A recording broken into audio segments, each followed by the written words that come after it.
Partnership is a special, special thing. Partnership is so much a part of any individual life. It's not just for some people and not for others, it's for everyone. People look at their human design and they say, well, am I designed for partnership? Oh, I'm single definition. Doesn't that mean I'm self sufficient? Oh, I have integration circuitry. Doesn't that mean I'm meant to be wild? I'm meant to be on my own? I don't have tribal circuitry. How am I going to fit into a partnership? All of us have the potential for partnership, and indeed we need it. We need partnership. We need others. You know, we have so much openness in our charts, and there's a real resistance to conditioning in human design. The human design notion of conditioning, where you're being influenced by somebody. You can feel it. You're just there in their aura, and whatever frequency they're putting into you, and you're feeling it affect you, they're conditioning you. And that's what partnership is. Partnership is when you spend enough time with someone, you condition each other. You create this new energetic being that's the combination of both of your frequencies together, and it starts to have a life of its own. And the partnership is a powerful thing for each individual as well, because we take in so much of the other, and it gives us access to so much that we wouldn't otherwise experience. And whether that's the support of the other, or whether it's the individual mutative creativity or sharing experiences, or every one of our hanging gates is craving that connection with the other to fulfill that gate. So each of us is designed to be with others, and ultimately the most human design can offer in this area is to help us find the correct other, which is going to, again, ultimately, as you might expect, boil down to the individual, to the individual's type, their strategy and authority. But human design can also help us understand each other, to understand the other, to understand the dynamics that we have with the other, which can put the mind at ease. It can help us surrender into things instead of trying to control them. And we can experience each other in a more pure way without all of the interruptions and confusions and sidetracks of the not-self themes. So partnership analysis in human design can go in many, many different areas. You can look at the unique connections you have with the other person, such as the electromagnetics, where you have half the channel and they have the other half. You can look at the compromise connections, where one person has the whole channel, the other has half the channel. You can look at companionship, where you both have the channel, and you can look at domination, where one person has the whole channel and the other has none of it. There are many different aspects to looking at how two people interact, whether that's what centers they have defined, what gates, how those gates interact, the nodal environment and the kind of people. But ultimately, it's going to come down to what is correct for you. And the ultimate decision to be with another person and to have that person in your life, to be present with them, that's a decision that can only correctly come from strategy and authority. That's a decision that the correct person for the generator is someone that makes their sacral center go, hell yeah. It makes them so, or the correct decision for someone who has the solar plexus authority is going to be the point of clarity, where they've already been excited and they've already been bored, and they've come back around and they've been through the whole cycle. They've been happy and sad, they've had pleasure, they've had pain. Only once they've had that excitement, that boredom, and come back around to being excited, can they make that decision with clarity. Splenic people can make decisions in a split second, and so on. And so the decision making is going to come from there. But everything else can be observed, it can be watched, it can be experienced. So besides decision making, because that's the thing, there's no pros and cons list in human design. You can't make a list and say, oh, this is the ideal coupling between two people.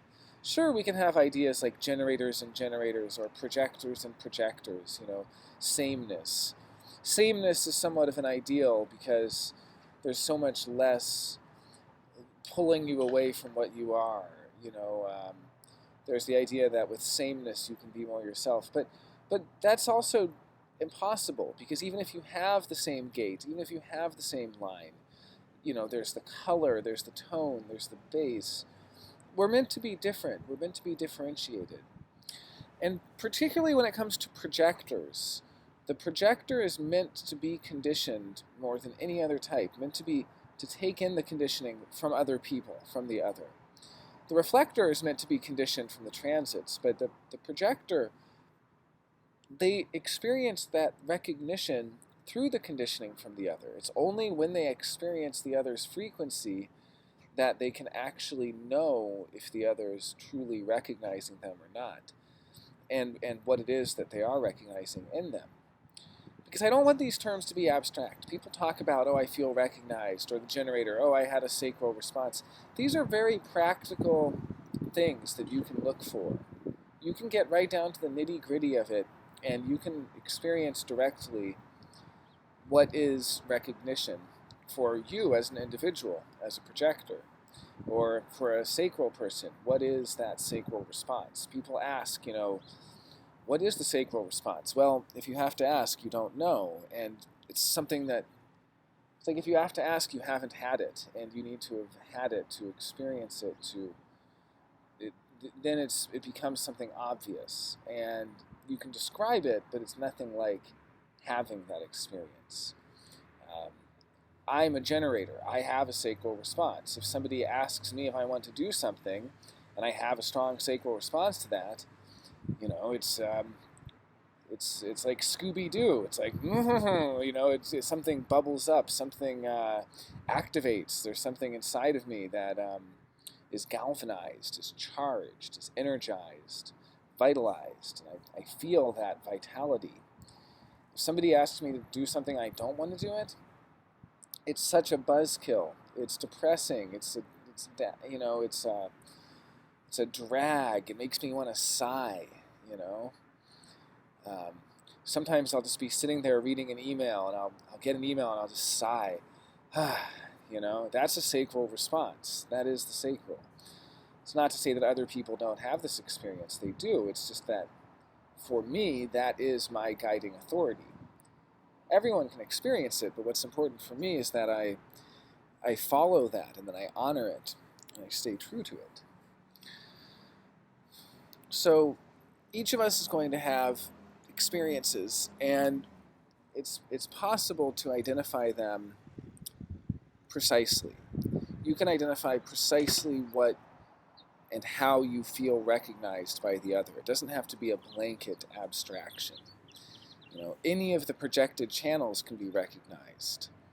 A projector with the 4037, the 2-4 we have here with the 4037, that's going to be the theme of recognition of the tribal bond, recognition of being a fair person, being recognized for being fair, for maintaining the bargain, for knowing what's a fair bargain, for holding up their end of the bargain.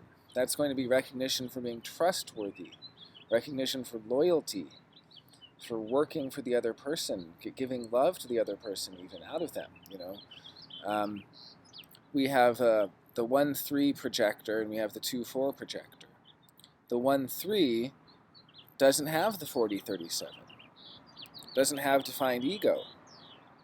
Therefore, the 4037 is going to dominate in this way, and this is going to be something that the 1-3 is going to see in them. The 1-3 is going to easily see that 4037 characteristic coming out, that bargain, that tribal bond. That's how domination works. When one person has the whole channel and the other has none of it, the other can see that person, that quality, very easily. For instance, the 1-3 has the 1762. That's going to be that logical quality that's going to just come through so obviously to the 2-4. But the 6447 is not going to be as obvious. That's a compromise, because the 2-4 has gate 47. So that 64-47 is going to work a little bit differently.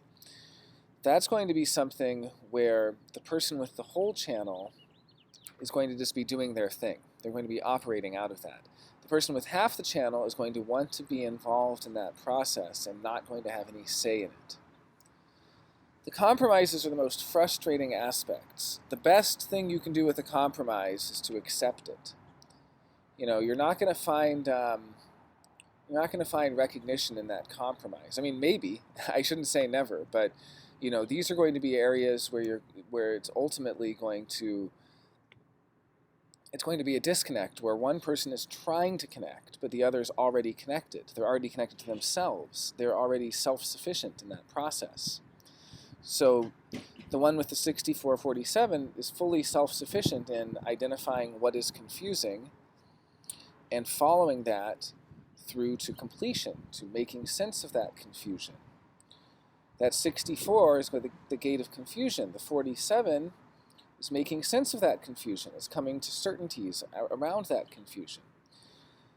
Well, for someone who's self-sufficient in that process, the 1-3 here is going to be entirely self-sufficient in following that process to its conclusion, whereas the 2-4 may wish to be involved, may wish to be able to have a say in that, might even disagree and say, I don't find that confusing, I think this is confusing, and the 1-3 will override. That frequency is going to override. The person with the whole channel essentially overrides that theme. It works like dominance, it's just that the one with half the channel, it's harder for them to submit. In fact, submitting is the best thing they can do. The absolute best thing you can do in a compromise is to just fully submit and let the other person dominate in that area. So they have the 64-47, they say, well, that's not confusing at all. You go, okay.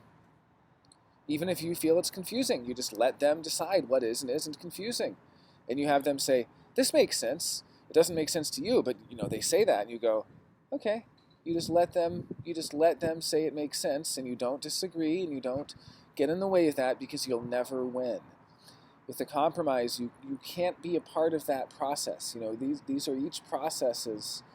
Each channel has its own process, and the 64-47 is the process of moving from confusion to clarity, to where things make sense, to having epiphanies, realizations. Well, when there's a compromise there, the person with the whole channel is going to be in charge of that process. The one with half the channel has to get out of the way. It's the same thing with this 28-38 that we have here.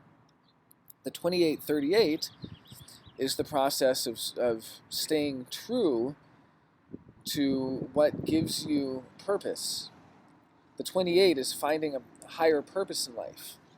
And the 38 is having the root energy, the fighting spirit, to stick by that purpose. This is Martin Luther King Jr., this is Gandhi. This is the ability to stick to something where we don't want Martin Luther King Jr. to compromise. We don't want him, the person with the 28-38, that whole channel, they'll never compromise. I mean, anyone with a full channel is not going to compromise, but the 28-38 is like, even on its own, it's known for being unyielding. It never gives up. It's a design of stubbornness. These are the people who play chicken and they won't turn the card because they would rather stay the course at any cost. The 28-38 is that energy to stay true to that purpose. It's the energy to struggle. It's the stubbornness to continue struggling. And it's a deaf channel. All the deaf channels, the 28-38, the 39-55, the 43-23, when the person has the whole channel, they can selectively become deaf. Only when they have the whole channel, by the way. If you have half the channel, it doesn't work like this. But if you have the whole channel, what's going to happen is there's going to be particular times.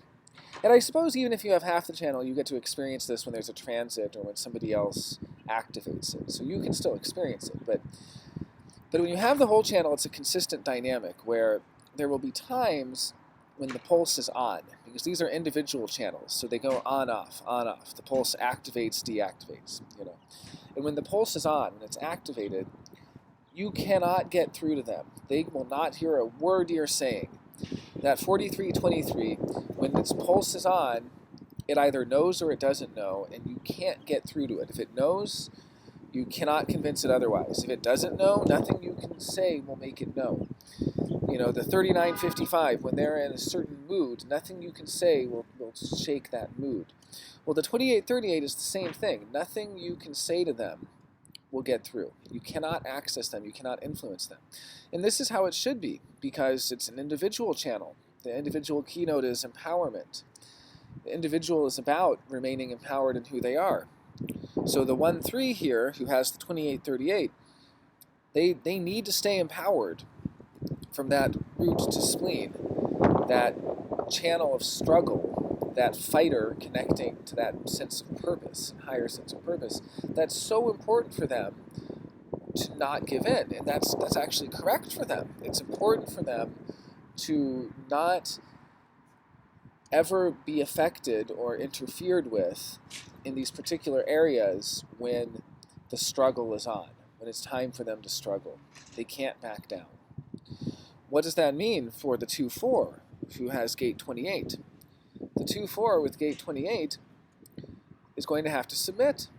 They're going to have to submit, you know. The 1-3 is going to say, well, I think this is the way it is. And the 2-4 says, well, I disagree. And the 1-3 says, you're wrong. The 2-4 basically has to say, okay, all right.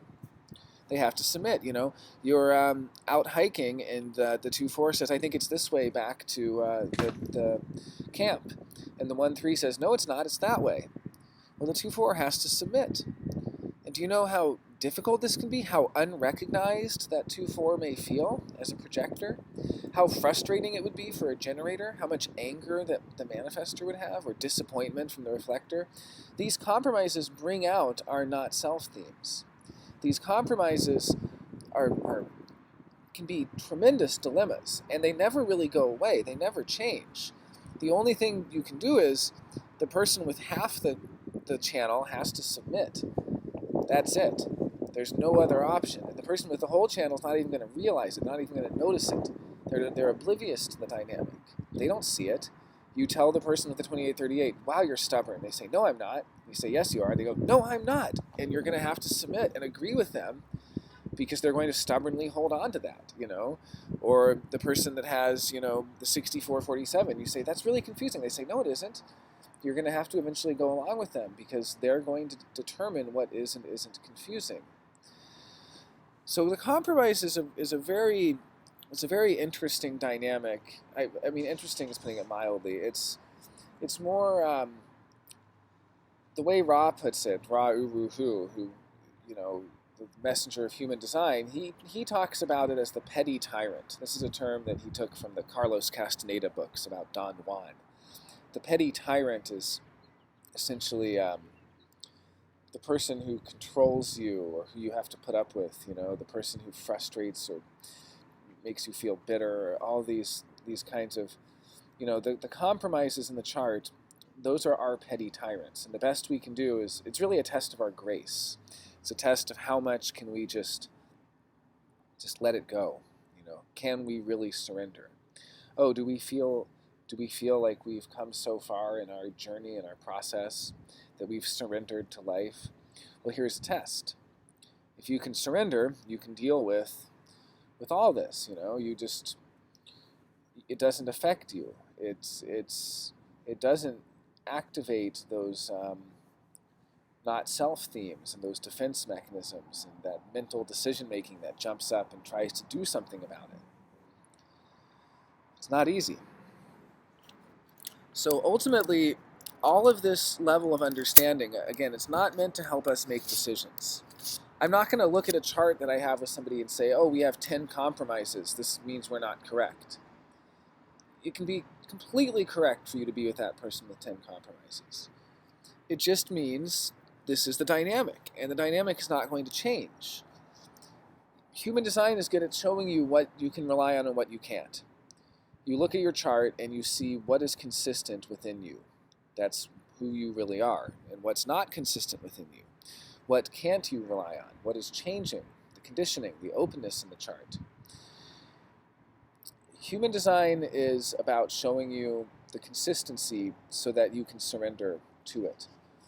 And these are consistent patterns. This is consistent. When you look at that compromise in the chart, you look at one person who has the 28-38 and the other only has the 28, that's a consistent dynamic. That 28-38, they're going to selectively, again, not all the time, but certain times, they're going to be locked into something, locked into that struggle, and you're not going to be able to get through to them, and it doesn't matter what you say. And the sooner you realize it doesn't matter what you say, the better. Because if you argue with them, it's not going to make any difference. And it's just going to activate those not-self themes even more. You're going to get more and more bitter the more you try to get through to somebody when they're activated in that way.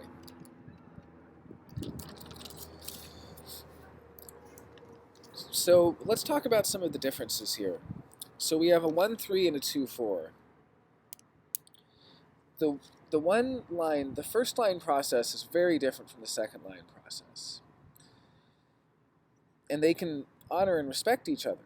It just doesn't come naturally. It's not the same way that the first line honors and respects the fourth line naturally, the harmony, or the second line and the fifth. Now there is a connection because the 1-3 and the 2-4 do have a harmony. The first line has the harmony to the fourth line. So the 1-3 has a conscious personality that is actually very harmonious with the unconscious of the 2-4. But there's going to be some differences. The first line really wants to get to the bottom of things. The first line is going to go through tremendous effort to get to the bottom of things. They're going to have this prolonged, almost courtship phase in a relationship, or this phase of the relationship of knowing whether or not they can trust the other.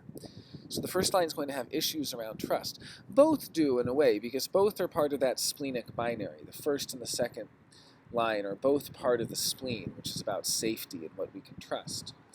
But the first line is particularly going to be testing. They're going to want to penetrate the defenses of the other and to really observe and learn as much as possible. They're very introspective. Well, the second line is going to have a totally different bonding strategy. The second line is going to be shy, and then it's selectively going to be bold, moments of boldness. But it's primarily going to bond through its shyness. So the second line is going to have higher defenses, which are essentially there to make sure that only the right ones get through, that very few people actually break through those defenses and call them out.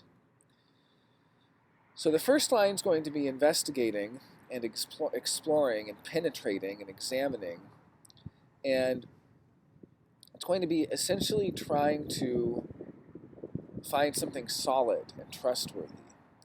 You know, if you ever lie to a first line, it's pretty much over. It breaks their trust forever. There's kids that have been lied to by their parents that, as little children, their first lines, they're still holding on to it somewhere deep inside them. Somewhere inside them, they're not able to let go of that. So that first line process, it's so important to be honest, and it's so important to have trust. Well, the second line cares about that too. It's just the second line isn't going to be introspecting, it's going to be living it. The second line is saying, why learn about it when I can just be it, when I can live it out? So that second line process is going to be much more existential, and it's not going to want to be bothered as much with the investigations and all the hard work of learning about things. However, it's going to rely on a foundation too. It's going to need a solid foundation, an anchor, which is its fourth line unconscious. The fourth line unconscious is a solid foundation in the social network, in the friend network, the friend group. So that 2-4 is going to need to have these things, having that friend group and having that connection. Well, the 1-3, they're supported as well, but they're supported by a third line unconscious, which can handle a lot of chaos. It's a different animal. The third line unconscious is willing to put up with a lot more change and a lot more unrest. It's building its solid, stable first line process, but it's doing it through the trial and error of the third line. So there's going to be a little bit of a difference here in that the first line, the 1-3, is going to feel stagnant in a certain existential process that feels natural to the 2-4. The 1-3 is going to need more change. They're going to need a certain amount of chaos and anarchy. They're going to need things to periodically be torn down and built back up. The 2-4, they're going to need essentially a safe place where they can be themselves in that second line existential process, which really is the natural. It enjoys being natural. It enjoys being itself. It enjoys being left alone, or even left alone together in the case of a couple, that you two as a couple could be left alone by others. The first line likes to be left alone also in its investigations, but it's a little different in that it's not as existential. It has a goal. Its goal is to become the authority. Its goal is to become the master. So it's willing to align itself to other masters, to learn from them. So again, just being aware of these, there's no right or wrong pairing. It's about appreciating and respecting each other. A big part of this is respect. When you really surrender to the dynamics at work, you're able to respect each other through honoring who the other actually is instead of who you wish they were. So you can respect the 1-3 by allowing the 1-3 its time to investigate, and by realizing it needs a long time to get to the bottom of things to build that trust. And it needs a certain amount of chaos and trial and error to fuel that process. You can respect the 2-4 by acknowledging their need for that stability in their social network, by acknowledging their need to be left alone and not interfered with all the time, and their need to be called out, that the 2-4 is going to jump into action, that it has two different phases.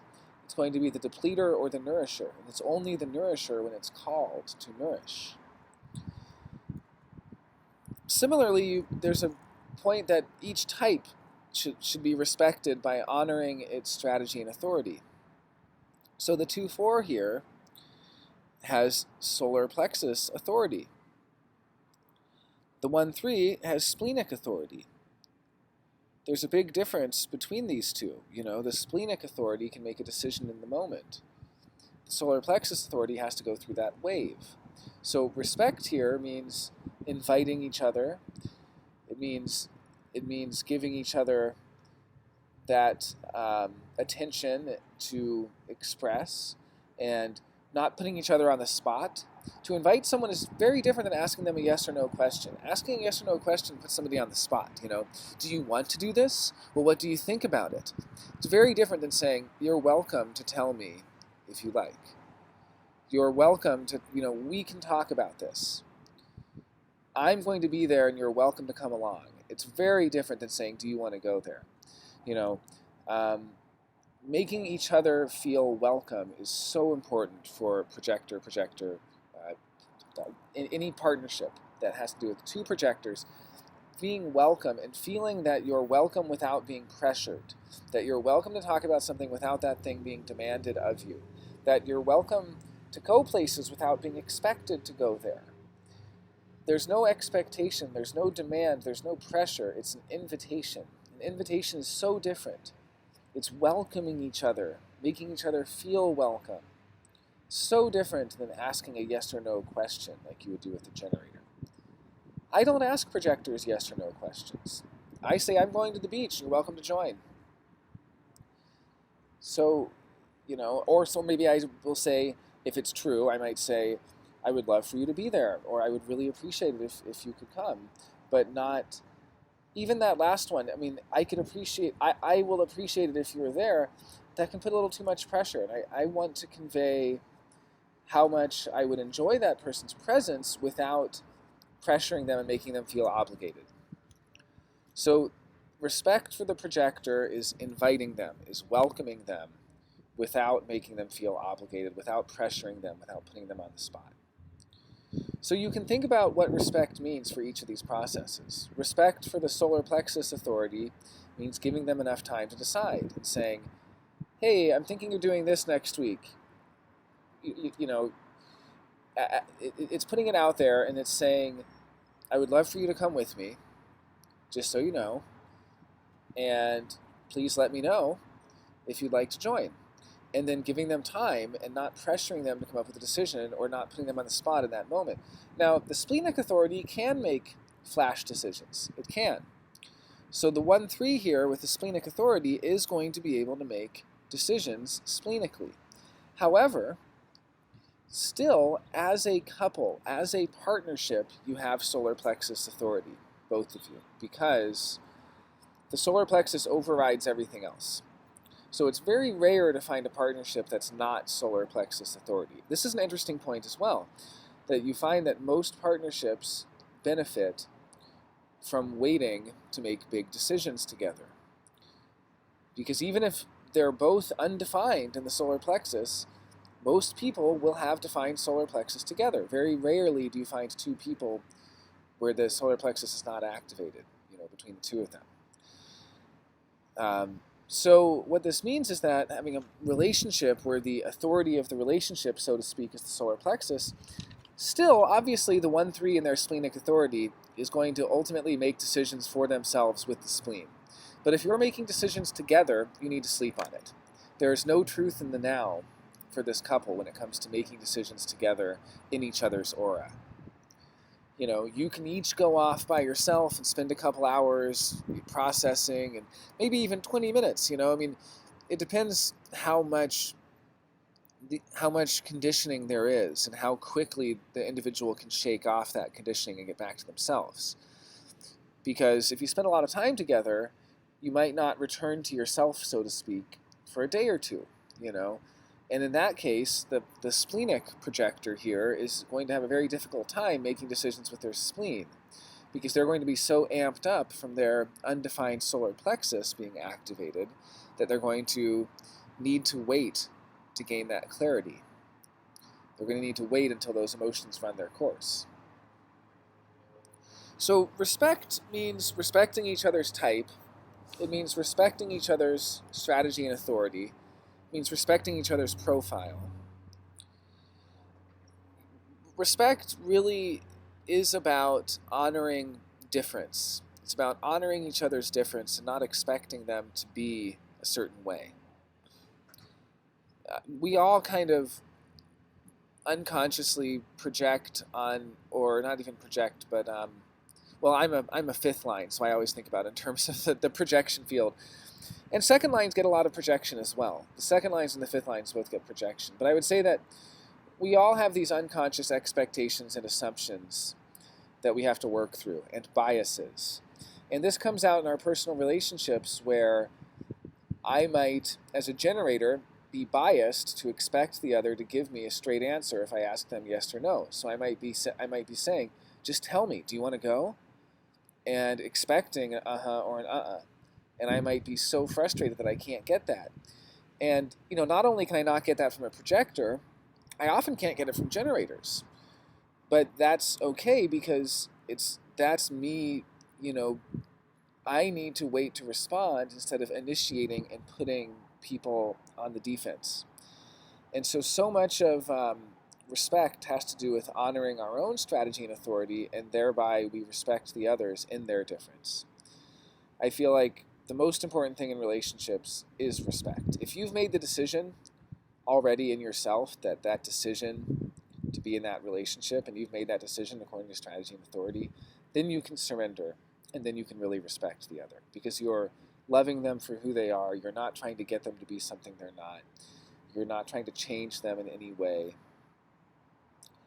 So the other thing is, single definition people are going to have a very different way of handling relationships than split definition. So someone who's single definition, their core dilemma is going to be their undefined centers, particularly the undefined center with the strongest conditioning impact. There's a hierarchy of conditioning impacts of the undefined centers. So the 2-4 here, who is single definition with the 3740 channel, the strongest impact is going to be that undefined G center. That undefined G center is going to be such a major impact that is going to be the fundamental not self theme for this person. It's going to be looking for love, looking for direction, searching, always searching, searching, searching. And with that gate 1, that creativity, it's always trying to be creative. It's searching for that unique creative expression of the individual. Searching for that way to really be themselves, to be creative, searching for that perfect outlet of creativity. Feeling, if only I had that, or I have to have that. I can avoid bitterness as long as I can be creative. I can avoid bitterness as long as I can really be myself and express my creativity. But in order to do that, I have to find it. I have to find the way. So I have to always search. I can avoid bitterness as long as I'm searching, as long as I'm looking. I'm finding the right place. I'm finding the right career. I'm finding the right relationship. Here's someone who's always searching for the right relationship, and they're always questioning, is this the right relationship? Is this the right love for me? Is this the right job for me? Is this the right city for me? Does this allow me my fullest expression? That gate 1, searching for that ability to express, searching for that ability to be themselves, to be creative. Does this relationship let me really be myself? Does this job honor my creativity and my expression? Is this a place that's fulfilling for me as an individual? There's so many different themes. If the person had gate 13 instead of 1 in the G center, that would be maybe looking for community or looking for a collective to be a part of or something like that. But or with 25, it would be looking for a way to be innocent and pure and not have any motives. But with that gate 1, it's going to have to do with creativity. It's going to have to do with individuality, that individual creative. So the fundamental not self theme for the 2-4 that we're looking at here is the undefined G center. And that undefined G center is going to be a dilemma where this is somebody who, beneath all the other not self themes, they might show the world their undefined throat, and that, the people might see that and, oh, here's somebody who has a lot to say but isn't really expressing themselves, but then once they get going, they're interrupting me and they're trying to get my attention and they're trying to get me to notice them and pay attention to what they have to say, and or any of the other variations of the not self of the undefined throat.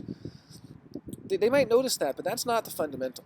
It's going to be getting their attention because they might guide you or give you direction, or they might be someone that can help you find your path and find your way. So there's this underlying goal of just always, always, always looking, searching, trying to find the way, never sure if you've found it. The undefined G center, they feel lost, and they're not sure if they're in the right place. They're not sure if they're with the right person. They're not sure, so they're always looking. And they feel like they have to look. That's the not self theme, is that they have to look, not realizing that your whole life, if you have undefined G center, offers of love are going to come to you. Offers of direction are going to come to you. You don't have to find your direction, it will find you. It's just being discerning. I tell people with the undefined G center, they don't have to find the right place or the right people. They just have to notice the people in their lives and be radically honest, following their strategy and authority through radical honesty. For the case of this 2-4 here, that's going to be solar plexus. That's going to be feeling of recognition. Do I feel recognized by this person, and have I come to clarity about that?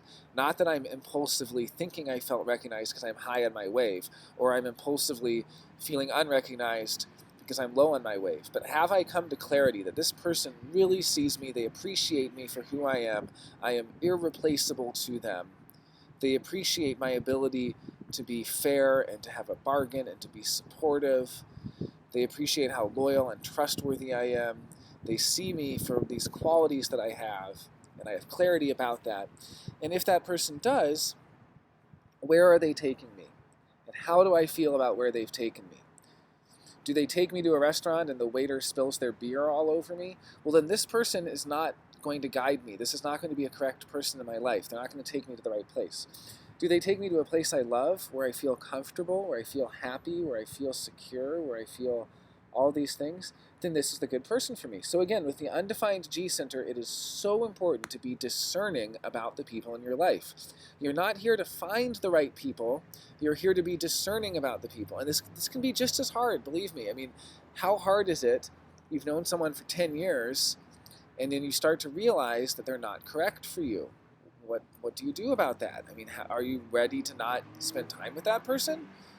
Are you ready to not, especially for a projector, the people in your life are the most important thing for a projector. And so the hardest thing to do is to decide, not even to decide, but just to stick to that decision, because the decision comes from the strategy and authority. It's honoring that strategy and authority and honoring that decision and not chickening out and giving into the conditioning and thinking, oh, what kind of a friend would I be if I wasn't? What kind of a person would I be? It's so important to honor that and to know who is correct for you. And so the right people take you to the right places, and you meet more of the right people in those right places. So the right person is going to take you to the right place where you're going to meet the right people, and they'll take you to more of the right places. And this is how you find where you're supposed to be. The searching, looking for the relationship, looking for the life path, looking for the way to be, the way to go, looking for the right job, all of these things, that is the not self theme. That is the fundamental dilemma beneath everything else. This feeling, I have to find it, I have to do it, I have to search for it. No, you just have to be discerning. You just have to be honest. Is that person correct for you? Well, are they taking you to the right place? Because if they are, then you're in the right place. You're going to feel good there. You're going to feel comfortable there. You're going to feel recognized by them. You're going to have clarity about that recognition. You're going to feel irreplaceable to them. That's one of the ways I describe that. People say, well, I'm not sure if I feel recognized or not. My friend asked me for advice, and I kind of felt like they were listening to what I had to say, but I wasn't sure. And I said, well, are they asking you for advice because of who you are? Because you're the only one that they trust to give them that advice? Or are you just anybody? Do they just want anybody? And that's a good question, too. Are you recognized by your boss? Well, do they want you, or do they just want anybody? Are you replaceable? So as long as you're feeling that irreplaceable recognition of that honoring and respecting you for who you are, then you can trust that you'll be taken to the right places, you'll meet the right people. And so fostering that discernment and cultivating that discernment instead of looking for the right place. You need a place to live. You don't go out and cold call a bunch of apartments or houses. You tell your friends, and then they take you to places that they found. And this is particularly true for a 2-4. Now, the 1-3 is split definition. So there's a big difference here. The split definition is designed for relationships. They are designed to be in relationships. Now, everyone needs other people. We all need partnership. It's just that the rest of us have to learn how to do it. We have to learn how to compromise. We're not designed to compromise. We have to learn, even quite literally, how to handle compromise. A single definition who's up against compromise is going to feel like, I don't need this. I'm self-sufficient. I'm independent. Why would I compromise? I'll find someone else I don't have to compromise with. I'll find someone else I don't have this dynamic with. Why would I struggle? I have this dynamic, this 28-38, and I only have the 28, and it's such a struggle. Why would I struggle with this compromise? Well, the thing that we have to realize is that being single definition, we're going to have this mental feeling of not needing the other. But we do. We do. We all need others. Single definitions need others too. It's just the split definition who realize it and they're wise about it. And they know, and the corollary is that we don't need any particular other.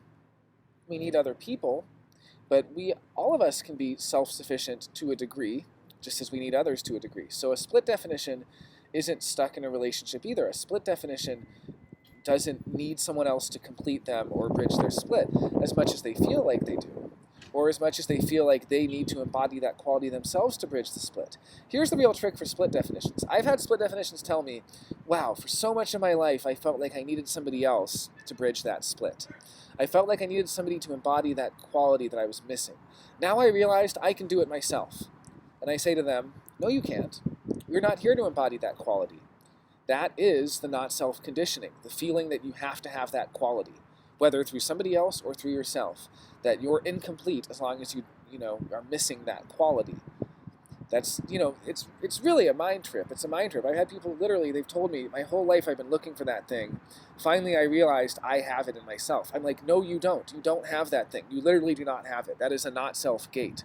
Any undefined gate, any unactivated gate is not self. That's not who you are. You're here to experience that, not to be that. We experience things through our open centers, through our unactivated gates. So the split definition is going to have a completely different relationship to the not-self. They are going to have not-self themes of the undefined centers, but these are going to be secondary to the conditioning pull of the bridging gates. So what I'm saying here is that this 1-3, yes, their open ego is going to be a big pull. They have a completely open ego with no gates. Well, yeah, here's somebody who's going to be trying to be loyal, trying to make promises, trying to prove what a good person they are, trying to prove how much they care, trying to have the stamina and the courage and the capacity, trying to have the nerve, feeling bad about themselves that they don't have enough stamina, feeling bad about themselves because they're out of control in their life, All of these themes of the undefined ego, feeling like they need to be in control and being controlling as a way of compensating for this feeling of being out of control. Control is gate 21. 51 is bravery, trying to show their bravery or feeling like they're not brave enough. 26 is sort of selling yourself and being a salesperson and making a big talk of it and maybe feeling like they have a hard time selling themselves. And 40, this loyalty and trustworthiness. It's a gate of love that's willing to work so hard for other people. The 2-4 has this gate 40. The 2-4 is going to work very, very hard for the 1-3. Well, the 1-3 is going to try. They're going to try to make promises to do it. They're going to try to get better at it. Because the ego is not just about proving, it's about improving. It's about improving as well. Well, that's going to be a theme. But that's going to be secondary to the bridging gates. Anytime you have a split definition, the split becomes the primary not-self conditioning. That becomes the foundation of the not-self. So you're going to have this split between the head and the ajna and the throat and the G center, split off from the spleen and the root. And they're bridged by gate 57. And that's it. Gate 57 is the bridging gate. So there's only one bridge.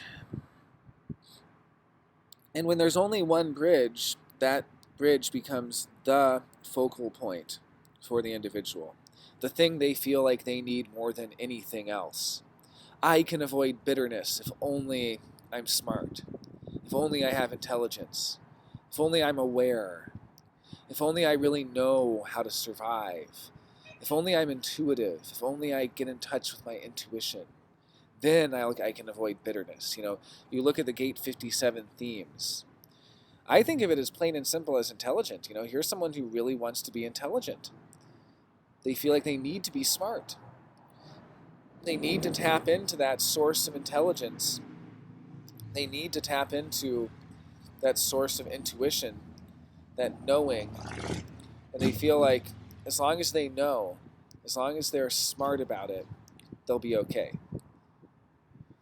Well, that's not what's going to keep them from being bitter.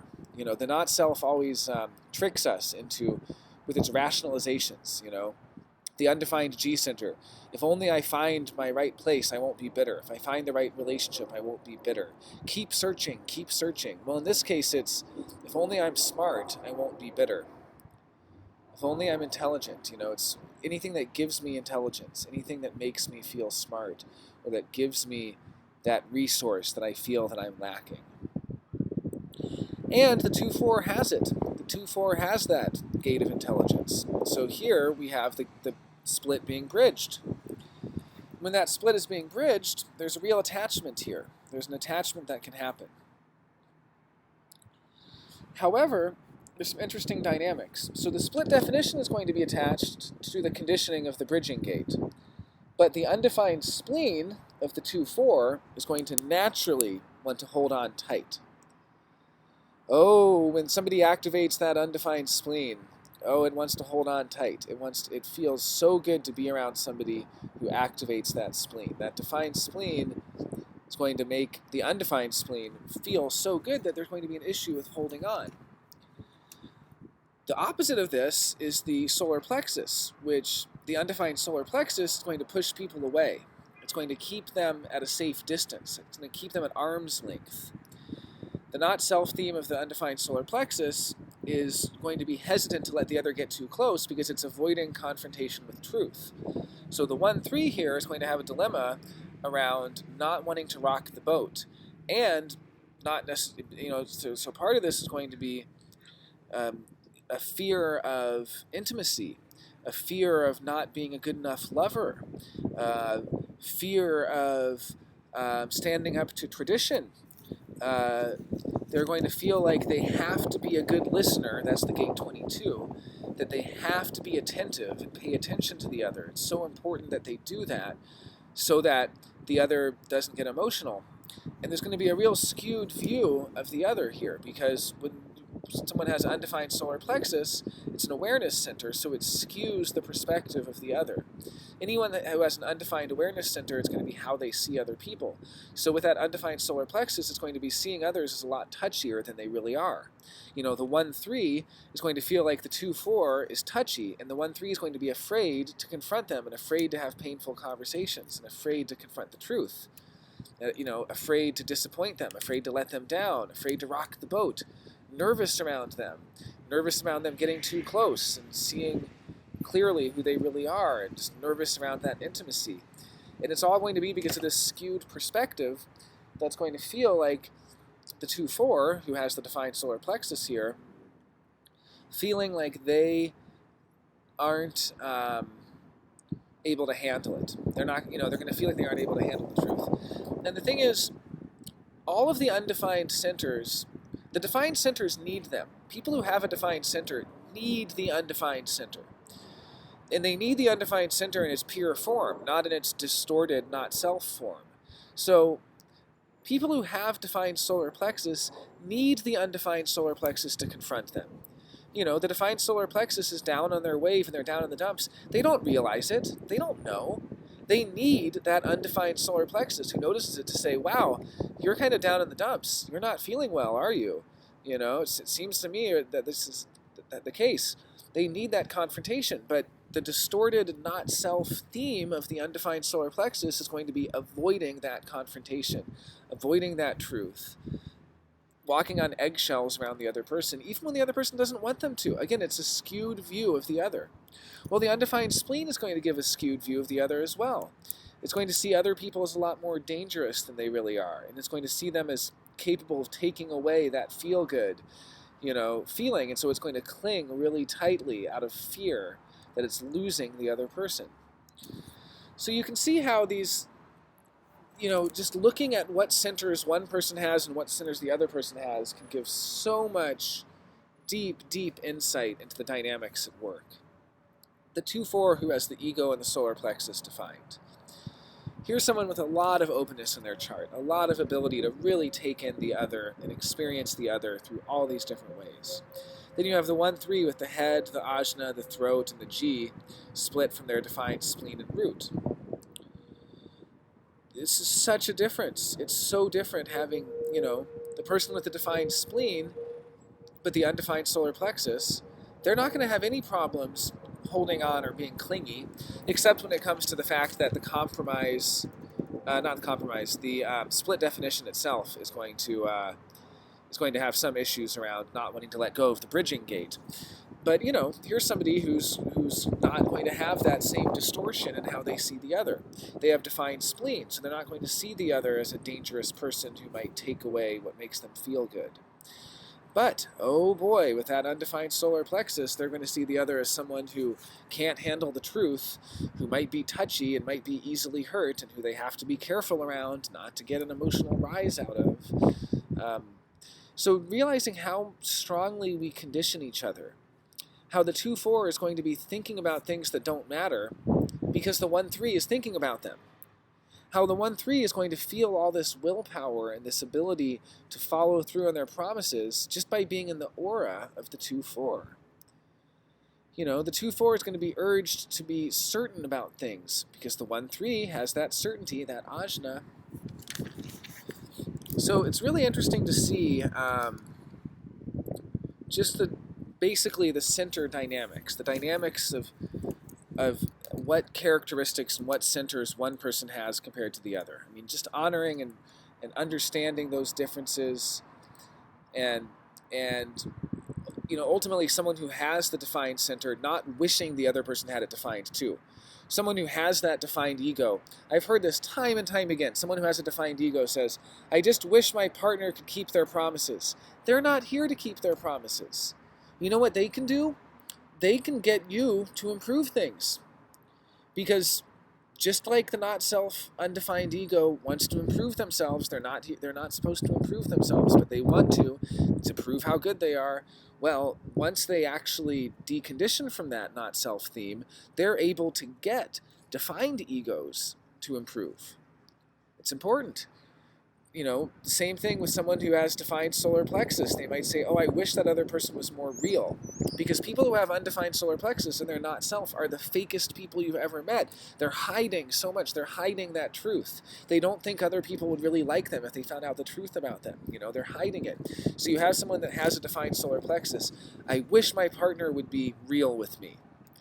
Well, sure, they can. They can confront you with truth, with reality, but they're not going to be defined. They're not going to have defined solar plexus. It's a different creature. So it's totally fine and perfect and wonderful to wish and hope that your partner deconditions. To wish that the person with the undefined solar plexus has enough, ability, the deconditioning, to be able to confront the truth. To wish that the person with the undefined ego is going to, have their theme of getting you to improve things and stuff like that. But it's not the same thing. We have to be careful here because, again, the defined ego might wish that the undefined ego was better at keeping their promises. No, do you know how much pressure there is on people with undefined ego to keep their promises? And that pressure comes from the defined ego. I've literally heard people say, who have defined ego, about their partner with undefined ego, and my partner promised me, and I'm going to hold my partner to that promise. And I'm going to remind him that he made that promise, or that she made that promise, or they made that promise. So it's so important to make sure that we're not pressuring the other to act as though they have the same defined centers that we do. This is about respect. Again, it's respecting difference. It's appreciating difference. It's loving, really. It's, to really love the other person is to love them as they are, in their uniqueness, in their difference. So to really love somebody is to not wish that they were different than they were. I mean, it's one thing to wish that they would decondition, or hope they could decondition, or try to do something about them deconditioning, or any of these different things. Sure, okay, expose them to this information, see what happens in a way that's correct for you as a projector once you've been invited and you feel recognized and you have clarity about it, or, you have a splenic response, or, whatever the case may be. Sure, if it's correct for you, we're here to help each other. We're here to share our unique outer authorities with each other. But at the same time, also just drop it. I've introduced people to human design where they've had no interest whatsoever. I've waited and waited and waited for them to finally ask me about it. Not even dropping hints, because even that is too much of an initiation. Just like doing my own thing and forgetting about it. And finally they go, what's that? And I say, oh, it's this thing I'm into. And they go, well, do you want to tell me about it? And I go, okay. And, and I tell them about it. And they have no interest whatsoever.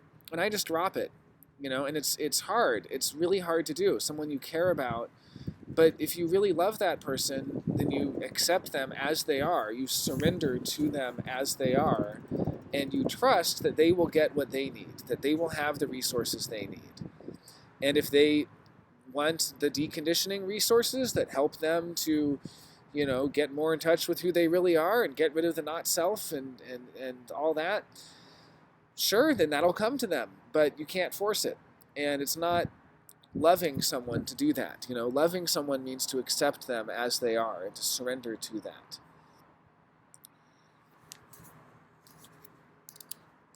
So I think it's really valuable to look at each other's characteristics in the chart, to really meditate on these, to look at them.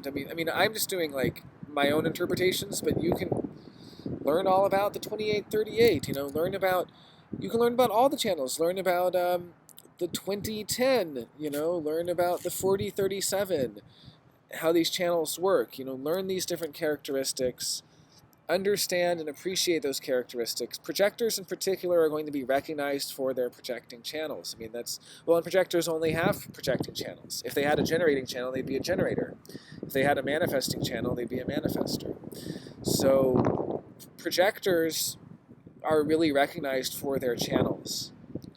The 2-4, who has the 4037, is going to feel recognition when someone recognizes that 4037, when they recognize that person's ability to be trustworthy, to do what they say, to be fair, to hold up their end of the bargain, to manage, to be affectionate. The 37 is the gate of affection, all of these things, to work hard for them, when they appreciate and recognize all the hard work they do for other people in their lives.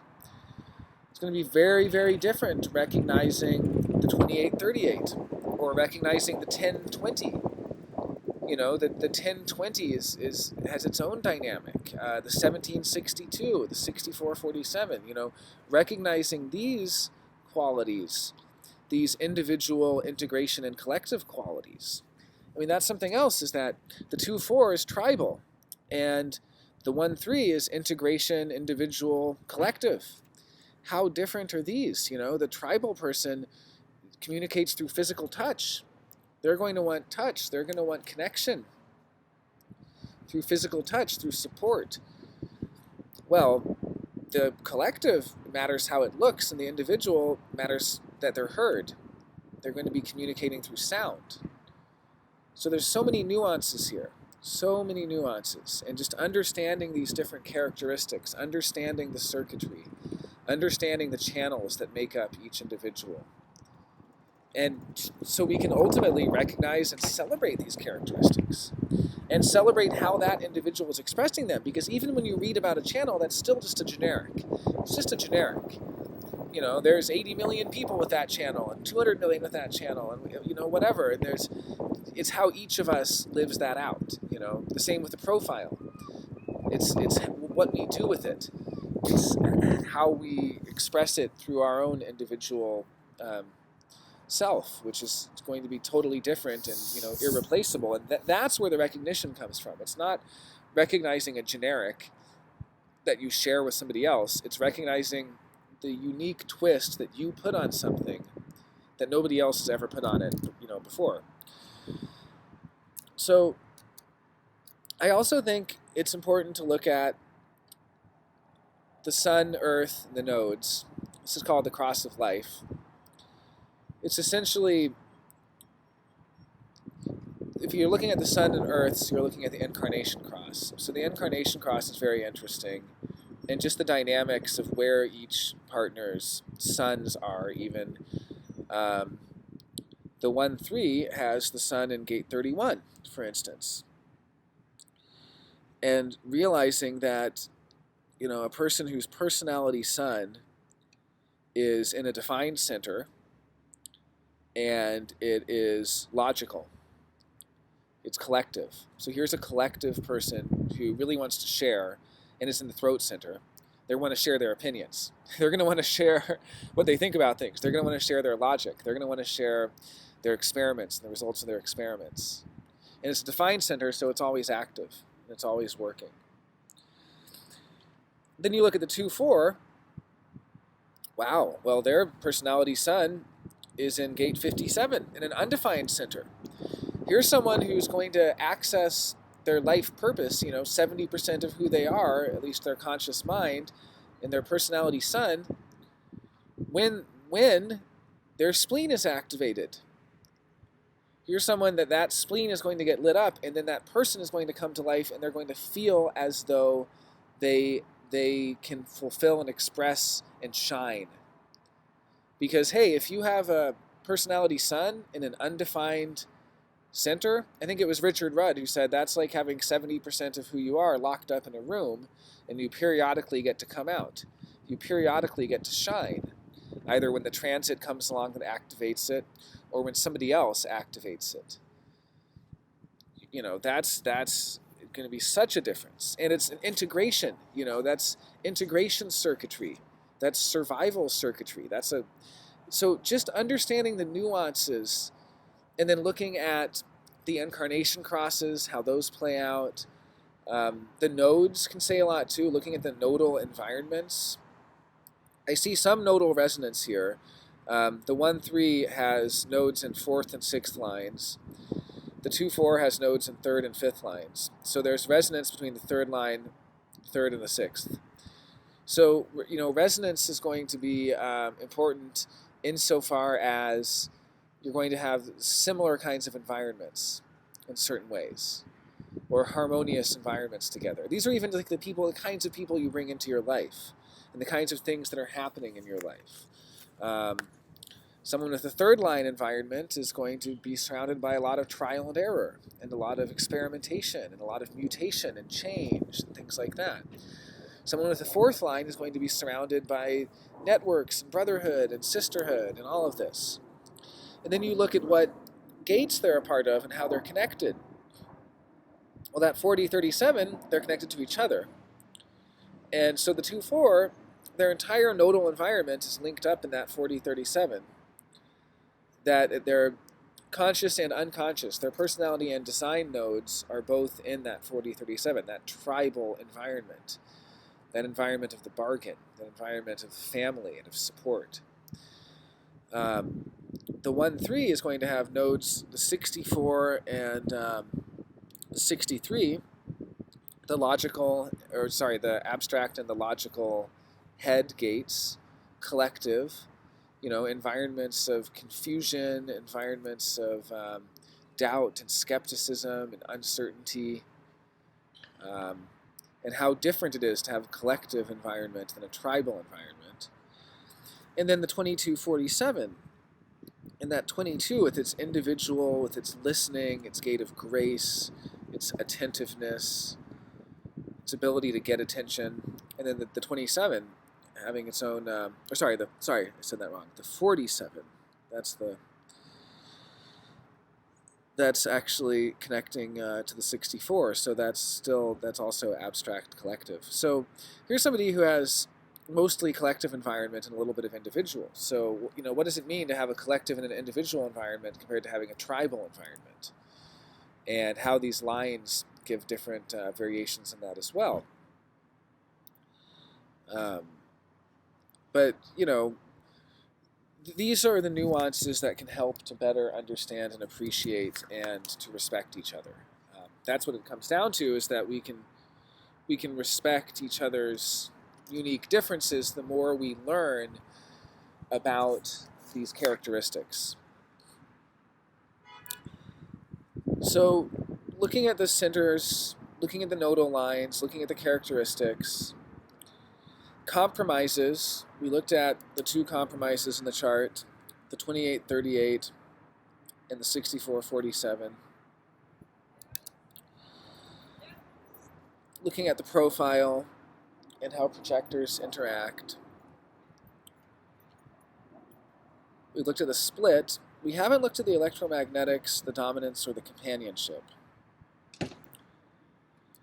So the electromagnetics are going to be particular themes of that relationship. Your 2 electromagnetics are the 2750 and the 1057. Well, and I would include the 2057 as well, actually. So 3 electromagnetics. and the 4426. So there's actually, so there's actually 4 electromagnetics. So each of these are going to be themes that you're going to notice, where one of you kind of plays one role and the other plays the other role, and then you synergetically create a third thing from it. So like the 4426, the 2-4, who has gate 26, is going to be kind of the talent or the salesperson or the one who's good at making the sale, and the 44 is going to be the one who knows how to caress their ego and knows how to make them feel good and knows how to handle them and knows how to keep them satisfied, and together they're going to have a very material, tribal ability. I think of it as like the ability to manage resources together. It's the channel of capitalism, so they might be good business partners together. Compared to the 4037, that's the channel of communism. So it's funny that there's both channels here. So yeah, the 2644, that's one example. Or the 5710 is going to usually be about knowing who you really are, because the 10 is about identity, and the 57 is knowing or intelligence. And so, and knowing how to survive in different places, and knowing how to not step on the tail of any tigers. 10 is called treading on the tail of the tiger. So together, this is a very savvy partnership that can, combine that to know how to adapt to a lot of different circumstances and situations. Maybe have a shared direction together. The 5720 is like knowing what you're doing. The 20 can be very busy in the moment, and the 57 knows about that. It's the knowledge of what's going on in the moment, very aware in the moment. The 5027, this is the classic, one of the classic child raising, it's the classic child raising or mothering channel, where the 59-6 is about having kids, or the actual act of that leads to having kids. And the 50-27 is about taking care of things. I think of it, the channel of custodianship, the channel of preservation. It's, these are people that are often asked to house sit, or to look after land, or to take care of things, to preserve things. They're great at raising children, they're great at overseeing things, looking after things, keeping things in good shape. If they borrow your car, it comes back in better shape than when they got it.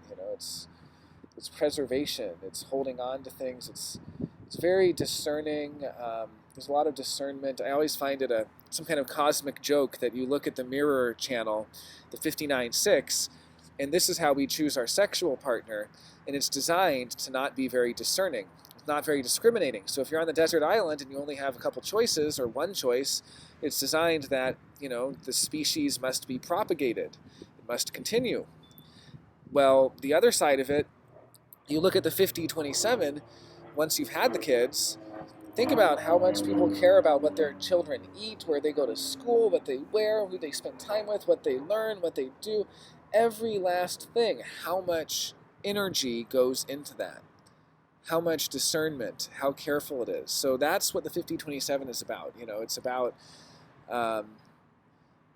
it's that splenic awareness of how to be responsible, and how to take responsibility, and how to take care of things, and how to just looking at those can be particular themes. The dominances in the chart are going to be where you really see the other person clearly. So the 2-4 is going to have a hard time seeing the 1-3 in their 64-47 or their 28-38, because those are compromises. But they're going to be able to really clearly see that 17-62 and that 10-20. And so how that expresses itself, whether it's seeing them as an opinionated person, or seeing them as somebody who's busy being themselves, or, there's different ways you can synthesize that. And the 1-3 is going to really recognize the 2-4 for their 40-37. They're going to really see them as someone who's trustworthy and loyal and fair and all of these things. So, ultimately, it's about correct conditioning. It's about taking in the other in a correct way.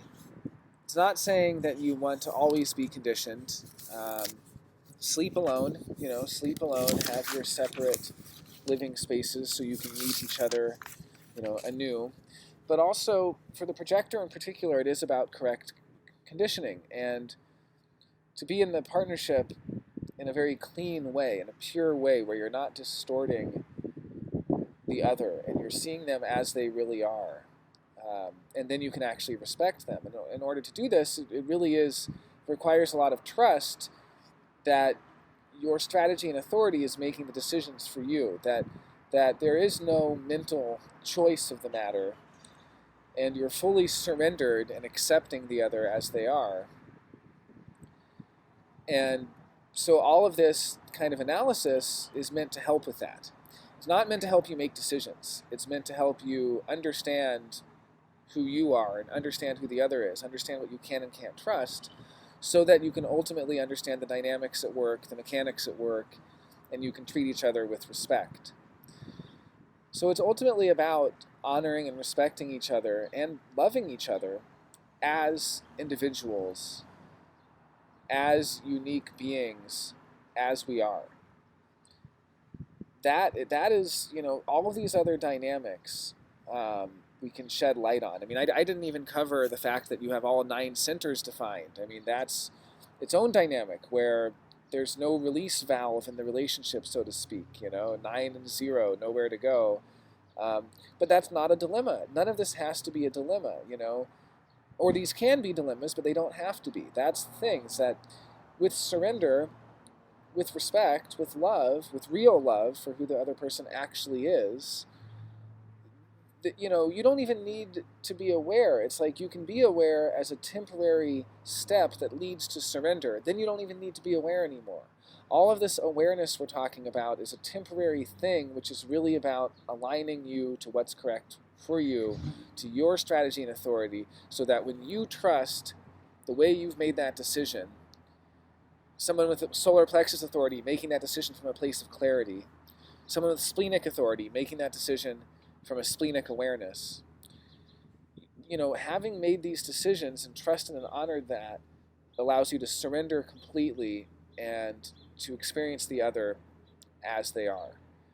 And that's the magic of partnership. I mean, that's the magic of the other person, of getting to experience the other as they truly are, with fresh eyes, not with all the emotional baggage or the mental baggage or the conditioned stuff and all the amplifications and distortions. I mean, this is about experiencing each other in a clean way, taking in the energy cleanly, taking in the energy purely as it is, without muddying it up, without combining it with all this other stuff. And when you do that, then it can be transcendent. I mean, the sky's the limit, and it can be so deep, and you can go deeply into a place no two other people have ever gone. You can find that place together that's unique to the both of you, that's the potential within both of you to experience together. And there's something really special about that and really beautiful about that. So it's my wish to both of you that you find exactly this deepening into appreciation and this surrendering to strategy and authority, and that in your processes you enjoy and love and experience the magic of what it is to be a human being and what it is to experience the other in form. That we are ultimately all here to experience life, and that the experience of the other person is one of the most magical, special things that we can ever experience. So doing that with love and respect and honoring each other's difference and individuality and uniqueness. Wishing you the best in your process.